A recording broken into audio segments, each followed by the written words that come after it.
話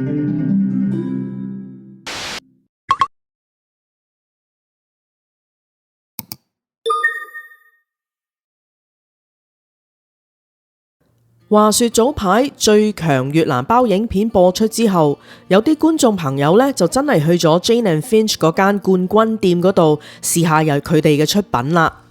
但係我見到呢，有啲觀眾俾我睇嘅相，話佢哋我買咗啦個包，咁呢，就我覺得同我當日探店嘅時候呢，啲餡料好似少咗啲啊。就算我推出咗影片之後，我自己都有翻去幫襯，嗰個感覺都唔係咁少餡㗎噃。咁我就覺得好奇怪啦，我個心又諗，死啦，會唔會介紹咗店鋪之後，又搞到人哋忙到死啦，人哋又應付不及啦，品質就下降啦，咁嘅話對店鋪同埋觀眾都唔好，咁啊，有少少唔係咁開心。之後呢，我就見到喺多倫多生活日記嗰個台，處長佢呢亦都有朋友去咗呢間冠軍店嗰度，買咗個包俾佢食。我喺影片度見到處長食嘅嗰個包呢，裏面嗰啲餡又係少好多，我覺得唔一樣，咁我就心諗死啦，心知不妙啦，我個心呢好自責啊！明明係一心呢想介紹好嘢俾人食，點知好似做錯事，而家啲餡料又唔夠多啦，咁樣我唔係我想介紹嘅嘢咯，變咗。咁又過咗一段日子啦，咁冠軍店店主呢，突然間喺幾日前呢，就喺我個影片嗰度留言話俾我聽，我哋店鋪已經Jane and Finch 嗰度呢就冇做啦，新嘅地址呢就喺 Weston， 咁樣話俾我聽，就想我更新一下地址喎。咁我就拗晒頭，咁做乜嘢啊？咁就好困惑啦。咁但係由於我又唔想再接收有錯誤嘅資訊啦，我覺得呢，我就一定要親身落去睇下呢一間 Weston 店究竟發生乜嘢事，咁我先至再講。Hey, you moved. Yeah? With mayonnaise. Oh no! Oh no! Oh my Oh. God! I need to tell my viewers. Okay. Oh. I mean, it's your reputation, you know, and Yeah. it's fair that I had to let you know. Okay, thank you for telling me. Okay. 咁各位呢一個呢係我早派出嘅越南包冠軍店。咁呢其實之前喺 Jane and Finch 嗰個位置呢，原來佢哋已經將即係我拍攝嘅時候呢，佢哋將個生意個店鋪已經賣咗俾新嘅owner。咁後來個片出咗嚟之後呢，佢喺12月2號呢，佢真係個盤就交接咗俾新嘅老闆啦。咁但係好多觀眾呢都跟住我嘅影片啦，就去咗食嘢。咁發現嗰個包呢就好唔同。咁後來我都有啲網友呢 send 咗啲相俾我睇啦。咁就算處長都有 friend 買咗啲包俾佢食呢，我喺影片嗰度見到，我話咦，點解呢個包少咁多料啊？咁啲嘢好似有啲唔同。咁後來我先知，原來佢有個新店。咁呢度個之前個老闆娘呢就留言話俾我聽，哎呀，我哋搬咗啦。咁佢自己都覺得非常之唔好意思，因為佢知道呢，佢買咗盤之後呢，嗰個舊店嗰度呢，即係我介紹嗰度呢，嗰啲包唔好食啊，因為佢哋譬如個豬肝醬呢，佢哋加咗好多其他嘅料落去咁樣啦。咁變咗我就有啲抱歉啦，將件事就搞到比較複雜。咁如果有網友係想嚟真正食到我原先介紹嘅越南包呢，就記得要嚟 Weston 同 Finch 呢個地點。Thank you. So I'm gonna buy one today. I want to make sure the taste and everything is the same.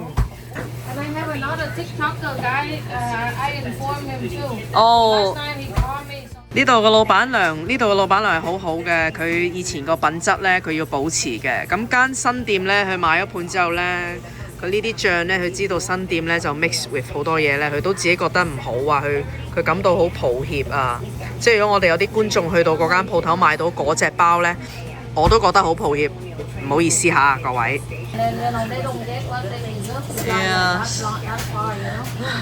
佢不停同我講唔好意思。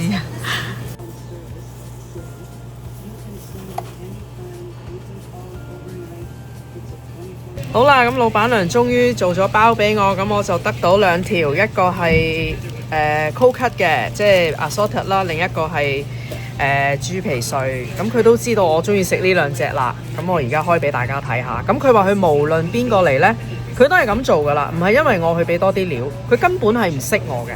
咁所以個嚟嘅話呢，應該就係要睇到呢兩個包係咁樣嘅。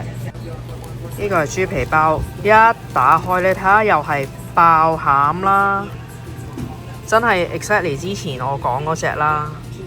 咁我今日就冇帶刀，就唔切俾大家睇啦。另外呢個就係雜錦，你睇下又係爆餡啦，勁多肉啦。新店呢，佢賣咗盤之後，嗰隻包唔係呢個樣噶，差啲噶，少好多噶。咁如果有邊個買咗一個錯咗嘅包呢，我喺呢一度就講聲抱歉啦。咁一定要揾翻呢一間真店先得。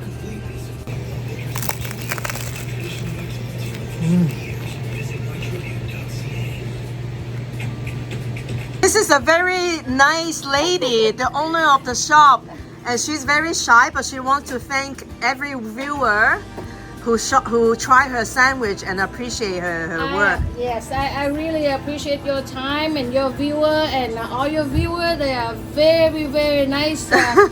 They came down, they verified, they give me advice. Thank you. For the new store that I'm here working for them. So Yeah. Thank you. Yeah, again thank you. For everyone, Yeah, keep up the quality and the work. Yes, I Yeah, do. thank you.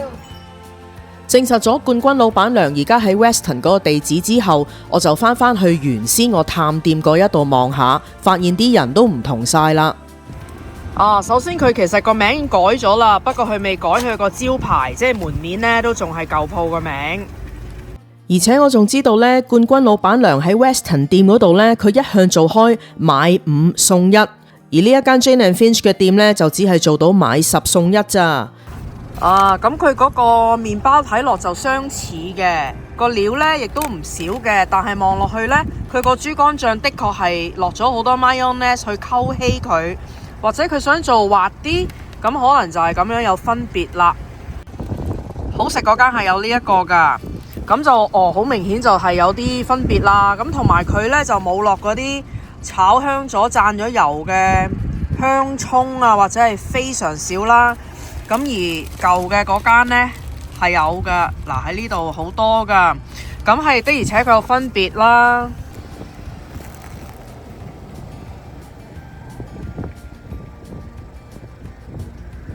我入返車啦，因為頭先喺出邊食凍到我都講唔到嘢，開始流鼻涕啊，好凍啊！咁我就係想講新嘅即係呢一間轉咗盤啦。咁雖然我喺片裏面咧係嚟呢一個地點嘅，但係已經唔係同一個人去經營嗰啲越南包嘅味道呢，同埋材料呢，各樣嘢都變咗，係唔一樣嘅，係冇而家我去 Weston 嗰一間咁好味嘅。咁我就好想喺呢個影片嗰度同大家澄清，同埋係想對萬一有觀眾真係嚟咗呢一度買咗一個好可能唔係真正冠軍嘅包呢，我就想講聲對不起，唔好意思。若果有機會你哋再離開呢一頭呢，就可以去 visit Weston 嗰一間真係而家揾到佢啦，知道佢喺邊啦，咁可以再一次欣賞佢嘅越南包。Thank you。佢個 pate 好好食。一食落去個味道複雜好多嘅，呢個就普通啲咯。係嘛？唉，好彩你食得出有分別啫，我幾驚啊！乜嗰個原鋪嘅老闆唔係喺度督促嗰個新鋪？我諗係新鋪想 cut corner、cut cost， 所以就咁咯。你買完個鋪都係想要人哋嗰種 recipe 嗰種做法啫。哎呀，你點知啫？我唔知。我想喺呢一度多謝觀眾們咁耐以嚟對我同飯團嘅信任，真係咧去光顧一啲我哋介紹過話好食嘅店鋪啊！我知道口味嘅嘢咧其實好個人嘅，我哋話好食啫，但係唔代表係啱每一個人嘅口味噶嘛。有陣時咧我都好怕介紹咗餐廳之後會令到店鋪太忙，跟住水準下降啊咁樣。咁觀眾食唔到應有嘅美食之餘，亦都打擾到店鋪嘅運作呢，我覺得好抱歉。我同飯團呢都希望食肆能夠保持到佢哋出品嘅水準，等我哋大眾食客可以品嚐到廚師們用心做嘅食物啊！自費探店介紹美食呢係我哋個台為大家最想做到嘅事，多謝各位支持。